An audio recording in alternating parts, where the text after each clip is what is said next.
Welcome to another episode of Cannabis Health Radio, where we hear from people about the use of cannabis for medical purposes for themselves or a loved one. I'm Ian Jessup. Corey Yelland is away for the next few days. Today we're going to talk to a man who in a very short time lost both his wife and daughter to cancer. In spite of his tragedy, he has been a strong advocate for cannabis as a medicine. And joining us from British Columbia is David Hutchinson. David, good to talk to you again. Ian, good day to you. Take us through the personal circumstances that led you to becoming such a strong advocate for medical cannabis. Okay, so I'm somewhat of an unlikely advocate, as I tell people, born and raised in the United Kingdom with a father and grandfather who were both horticulturists. Grew up living on a nursery, and although my father would probably have liked me to have taken the family business over, I chose not to. I chose to go into the military. Once I'd finished my education, I joined the Royal Air Force. I served for 23 years in the Royal Air Force. And the reason I tell people that was I had no association with cannabis or indeed any drugs at all. It was very much the way we were trained in the military, was that if we so much as looked at drugs, we would be a heroin addict within 24 hours. It was a path to immediate destruction and certainly dismissal from your job. I married and had two beautiful daughters. And in 2002, I made the decision I was leaving the Royal Air Force. I wanted to leave the UK because I wanted to move to Canada, which I did that year. In 2005, my then 41-year-old wife was diagnosed with breast cancer. She went through conventional treatment for 4 years. She had surgery, she had radiation on more than one occasion, she had chemotherapy, but unfortunately she succumbed at the age of 46 as it metastasized and spread around her body. Did you know at the time anything about cannabis? I think the only thing I knew about cannabis at that stage, in fact, I can be sure, it was all I knew at that stage is I had heard that it could be useful for chemo, for people feeling nausea with chemo. And in fact, right at the end of my life, it was actually a palliative care doctor who suggested that my wife was at a stage where anything to keep her pain-free and to remove any nausea might be useful. So I was somewhat aware of it, but nothing that we acted on during my wife's life. 2 weeks to the day before my wife passed away, the actual date was the 24th of November 2009, a date that's burned into my memory. My wife was entered into palliative care, and on the same day I found out my 16-year-old daughter, my then 16-year-old daughter, had a brain tumour. Initially, we thought that she had a brain tumour because she was getting some light seizures and headaches and feeling somewhat anxious. And it was dismissed because her mother was palliative. But unfortunately, it turned out not to be the case. It turned out to be a brain tumour. She had surgery in 2010, but it was 2 years later, in 2011, where the type of tumour my daughter had changed from something called an anaplastic ependymoma to a glioblastoma multiforme. At that change, I started doing more research, and I had been doing a lot of research throughout, but it was that change to it becoming a glioma that was suddenly introduced me to the world of cannabis, and not just the use of it for pain or nausea, but potentially for some curative purposes. And very rapidly, I was connected with some excellent people from around the world who were very generous with their time and were able to point me in the right direction.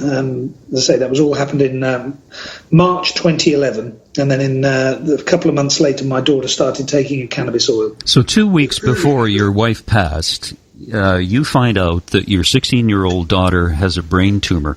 What sort of feelings went through you at the time? I think as a father and as a caregiver, I think because I didn't have my wife, to bounce ideas off, I was struggling, and I was willing to look at anything. And as I said to many people, I was willing to consider any treatment. But I'm naturally a skeptic, and I wanted to know that there was some science behind what I was considering for my daughter. And it was that journey when I suddenly connected with some eminent doctors and physicians and academics from different parts of the globe. I suddenly realized this wasn't some fringe science. There was some genuine science behind what I was considering. How did your daughter react knowing that her mother is dying and she, at the age of 16, has been diagnosed with a brain tumor? She was incredible. She was an incredible young woman. She took it very stoically, and we had some very deep and meaningful conversations. And I remember one of them, I said to her, I'm sure if we went into the depths of despair and gnashed our teeth and wailed, that people would understand why we were doing that. However, I said people's sympathy only lasts for a certain amount of time, and then they would say, haven't you got over that yet? Or, are you still continuing in that way? And she said, no, we're going to do everything we can to try and fight it. And she was very open to look at everything, but she was also naturally skeptical about things as well. So she was an incredible young woman. One thing I would say, if anybody wants to go onto YouTube, you can find under Beth's Brain, so BETH apostrophe S brain, Beth's Brain. She left a video on there about her fight with cancer, and she said in there that she was shocked when I mentioned cannabis, her as a teenager, and her father was suggesting that potentially she should consider using it. Do you ever watch that video? Yes, I do. How did your other daughter react to the fact that her sister has a brain tumor and her mother is dying? She was incredible. She was an incredible support to her sister. I think the one person she wanted to talk to about the loss of her mother, because her mother died just 2 weeks later, and over the coming years, was really her sister. But she knew her sister was then facing a diagnosis with cancer, and that was, for a young woman, that was a horrific prospect. But she came through that, and she continues to develop, and she's an amazing young lady. Now, your daughter Beth, before she started using cannabis oil, she underwent what is termed loco-regional hyperthermia. What was that, or what is that? She had casting my mind back here to think of that. It's a treatment that's done in certain centres around the world where they actually freeze the tumour within the body. It can be done for different parts of the body, and it's something that attacks the cells. I suppose in a similar way to radiation. It's targeted therapy to actually to treat the tumour. And she went through a series of sessions with that, which I guess we'll never know, but it bought her more time. She did a combination of things, but it certainly bought her more time, and she was considered an unusual case by her medical team at BC Children's Hospital, simply because the type of tumour she had comes back very, very quickly and kills you very quickly. Did she undergo surgery at all? She had 5 brain surgeries, all at Children's Hospital. 5? Yeah, all in Vancouver, yeah, all of them. Now, you're quoted as saying that your daughter loved a cup of tea. Tell us about that. Yeah, she was born in the United Kingdom and inherited probably from her mother and from me a British love of tea. She enjoyed her tea, and that was something that she always thought that any situation could be improved if you say, let's have a cup of tea and talk about it. She became very knowledgeable. She even created her own blends through a company down in the States that people could buy. And she tried different blends. She always loved that. In fact, she had a job working in a tea room in Steveston in British Columbia as well. She did that for a while, and she had it was one of her passions. That I think that and music and arts and things like Sherlock. She loved watching the TV show Sherlock. She had certain things that she really loved. Oh, and Audrey Hepburn, that was another thing she loved.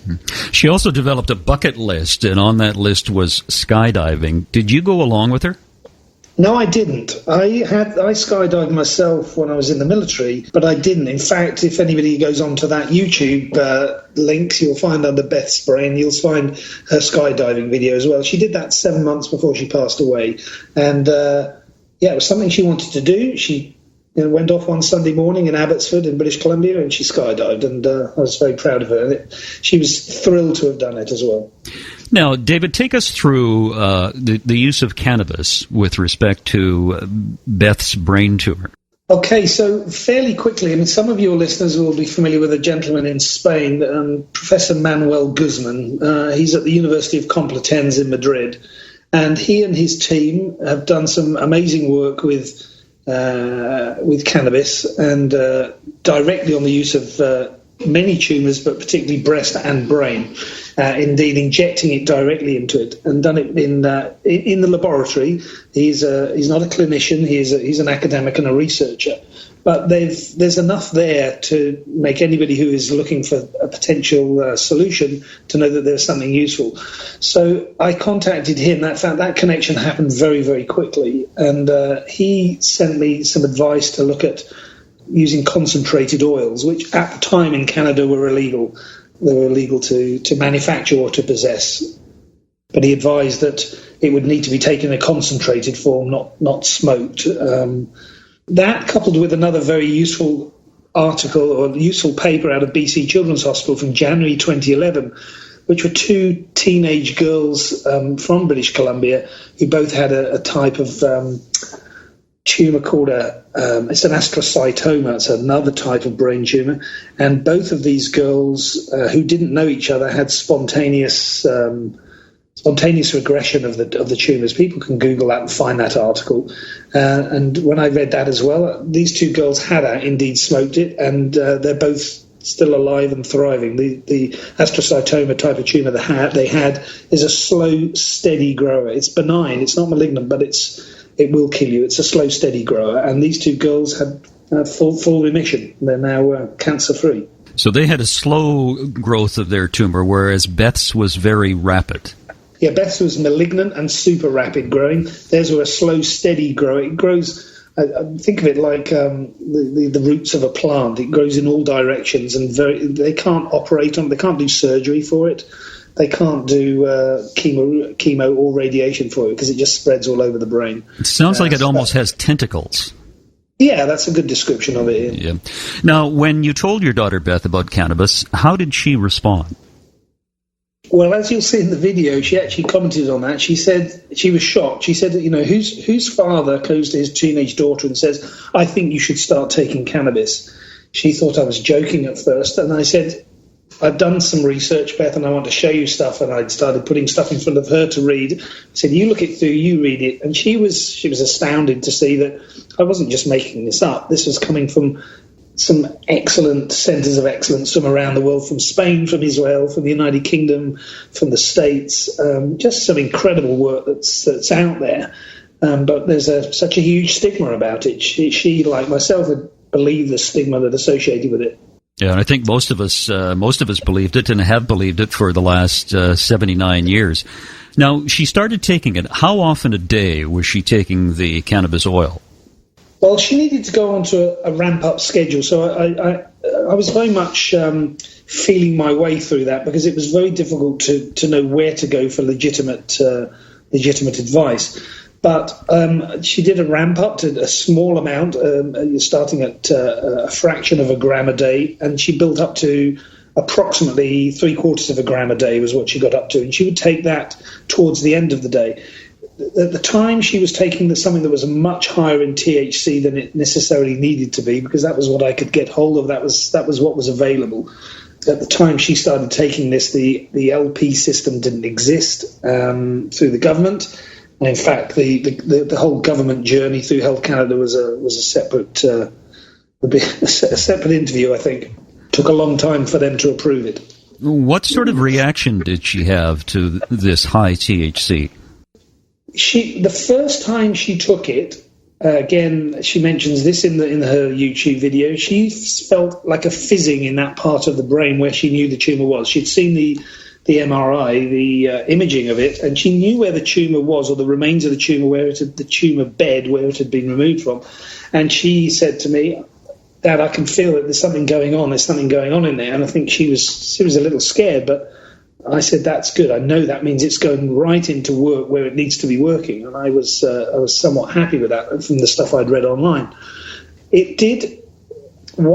She took the oil for 18 months, and glioblastomas normally recur very quickly. Within 3 to 4 months, they're back and growing like crazy, and going from 2 to 4 to 7 to 10 centimeters in size within the brain. They grow very, very quickly. Hers was not. Hers was considered stable. The fact that they'd removed the tumour and there was no recurrence. what I would say with the THC is because she was taking a higher percentage of THC than she necessarily needed to, it did have a great sedative effect. So she slept a lot, which at first wasn't an issue because she was taking that. But as time went by, she wanted to be more compos mentis and more with it. Particularly, she wanted to start university. Now, when we talk about a high THC, what percentage are we talking about, David? I don't know the exact percentages because at that stage there was no way for me to have had it tested. But I know the strain that she was used, or that was used, and it was highly concentrated. But I think it was as a ratio that the CBD, the cannabidiol within it, would have been minuscule, and the THC was probably around 20 to 22% in that range. It would be my best guess. I think it's rather interesting, her comment that she feels a fizzing in the area of where the tumor was. Yeah, I've heard other people make exactly the same comment. It's one of the things with cannabis. It does go through the blood-brain barrier. Many drugs and indeed many chemotherapies that are used for other cancers will not go through the blood-brain barrier, so they're not usable with brain tumors. But cannabis does. Cannabis goes through the blood-brain barrier, and I think the correct term is lipophilic, and it does. It will go in there, and it will go after the bad guys, basically. Now, she quit taking the cannabis oil. Do you know why?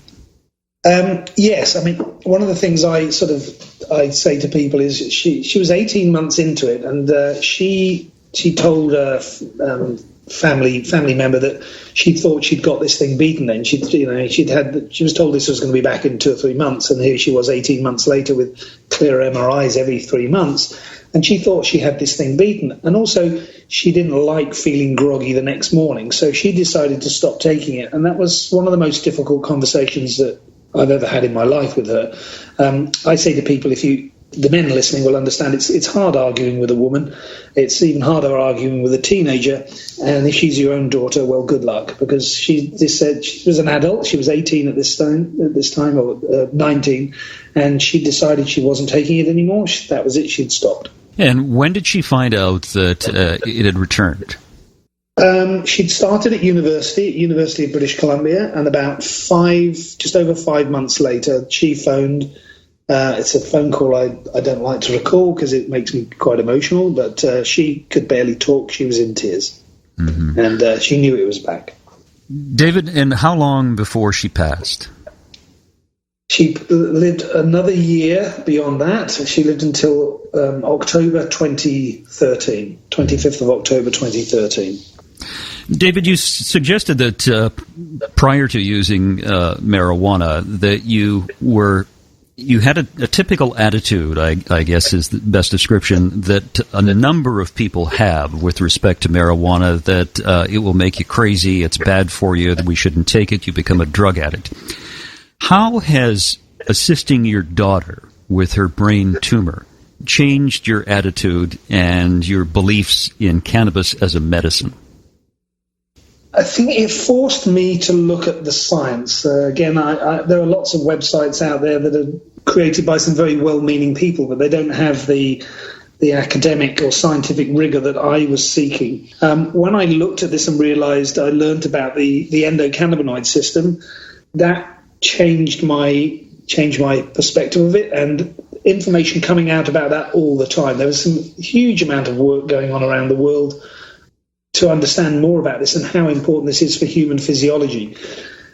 When I realized that we have a system within us, within every human and every animal, every vertebrate on the planet has this system within it that regulates all these different functions of the human body, and that it can be influenced by taking something externally, an exogenous source, exogenous cannabis, or in this case a phytocannabis, so it's a cannabinoids in a plant.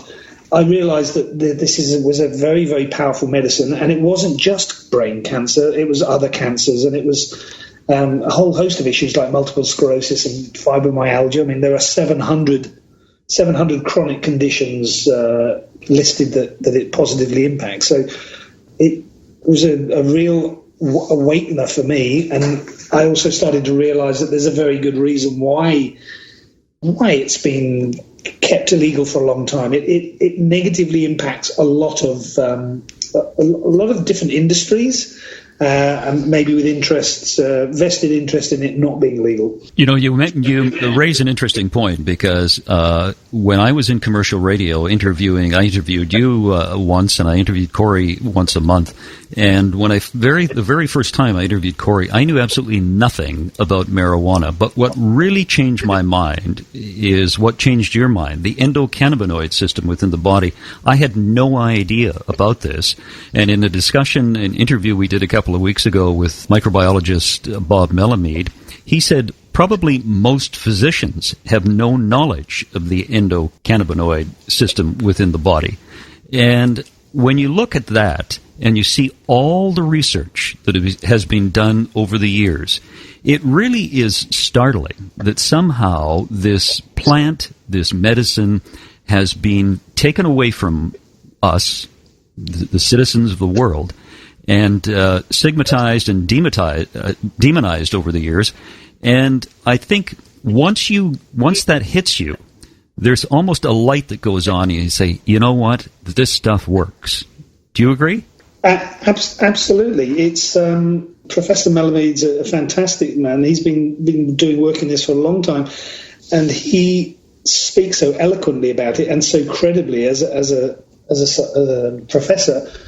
He really understands this, but he respects the work that has been done in hundreds and hundreds of laboratories across the world. I mean, even today there are 45 research projects underway within Canada. Not the sort of thing you tend to read in the mainstream media. But although that is getting out there more and more, but realizing this is something that we have a hard wiring for, and there is something lacking in our diet, and there are a lot of toxins in the environment that are causing a whole host of medical conditions with people. Something I was just thinking of this morning. When I grew up, I think until I was probably 20, I think I'd only known one person who'd had cancer. Now, every day goes by, I hear of somebody else who's got another cancer. They're just happening all the time.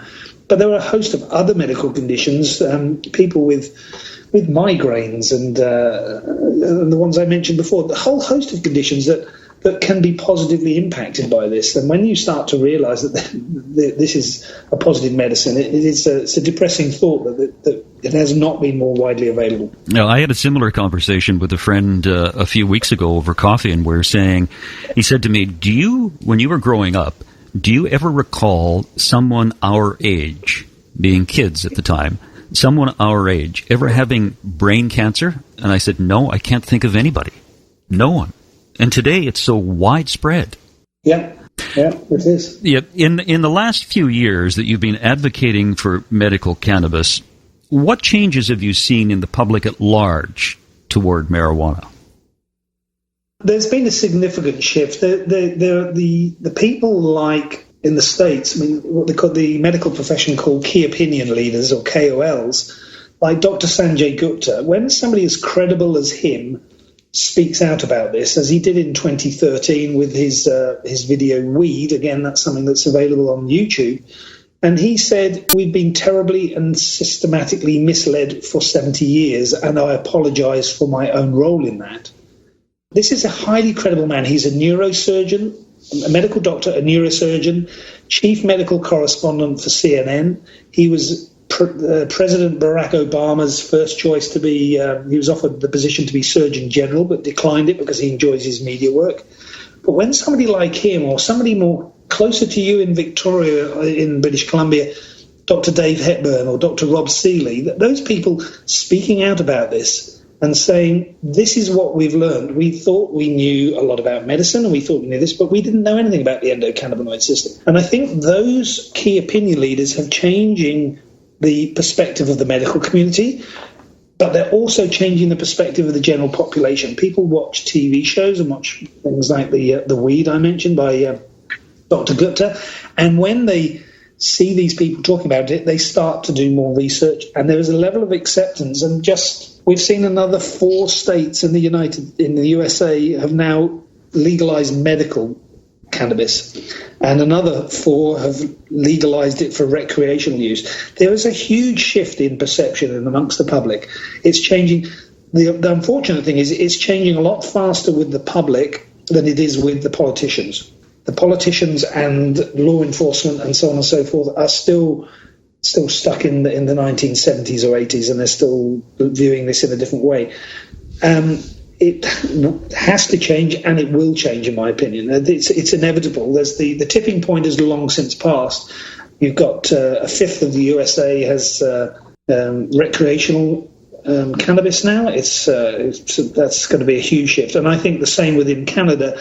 Assuming that the Liberal government follow through on their promise to legalise, I think that will change the whole discussion even further. Whether that happens in 2017 or 2018, I think that will change it yet again.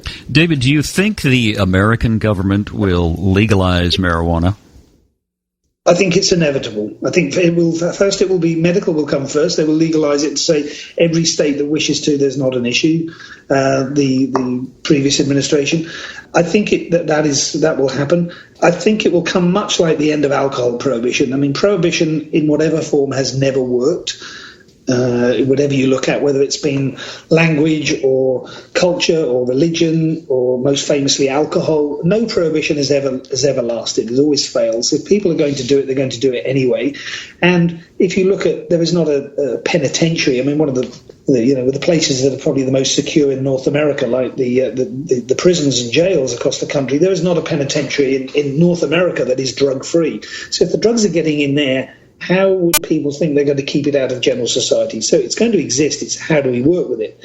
I'm not proposing that necessarily all drugs should be legalised. I have my own perspective on that, but that's a separate discussion. But I certainly think it will change.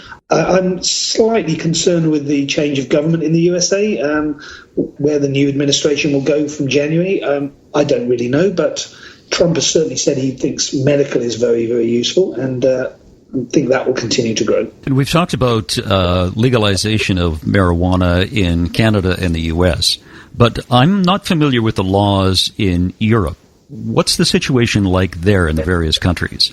It's a very mixed bag. So the most liberal, I would say, is probably is Portugal. They decriminalized possession of all drugs in 2001. So if you're arrested for something and found with some cocaine in your pocket, you're not charged for that. And they've seen a great response to that. There's some very good documentaries and movies about that. People can do their own research on Portugal. Holland has famously had a liberal attitude since the 1970s, with coffee shops in places like Amsterdam. But then there are other countries that do not allow it at all. There is no medical access and no recreational access. Bizarrely, my own home country of Great Britain, they don't allow medical access, although they have the company there, probably the biggest cannabis manufacturer, pharmaceutical manufacturer in the world, GW Pharmaceuticals. They're based in the UK, and they make product that they then send around the world for use for things like multiple sclerosis and cancer pain. They sell it overseas, but it's grown and produced in the UK. It's odd, isn't it? It is. It varies from country to country. There's as many different regimens in Europe as there are countries. David, it was good of you to do this, and I very much appreciate it. Anything you'd like to say in conclusion? Yes, any of your listeners that it could be for themselves, it could be for a family member, it could be for a friend. If you have a medical condition and you think, I wonder if cannabis is any good for this, just go onto Google, use Dr. Google, just type in cannabis and type in whatever it is. So let's assume it's arthritis. Type in arthritis and cannabis and then hit enter and then see what comes up.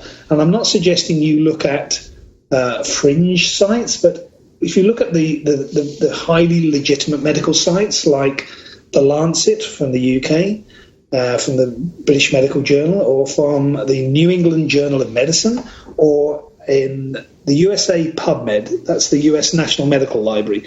If you look on there, you will be astonished to find thousands and thousands of articles about the use of cannabis with different medical conditions, and I'm sure you'll find something for your condition on there. Well, it's interesting, David. Great to talk to you.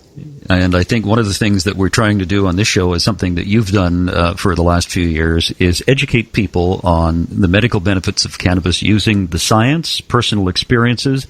And I think the personal experiences, like the one that you shared today, really helps people change their attitude toward it and at least give it a try. Thanks very much for your time. I appreciate it. Thank you, Ian. Thank you to your listeners, and thank you for this opportunity. And I just wish everybody have good health. There you have it, another edition of Cannabis Health Radio. Wherever you are in the world, thank you very much for listening. You've been listening to the Cannabis Health Radio podcast.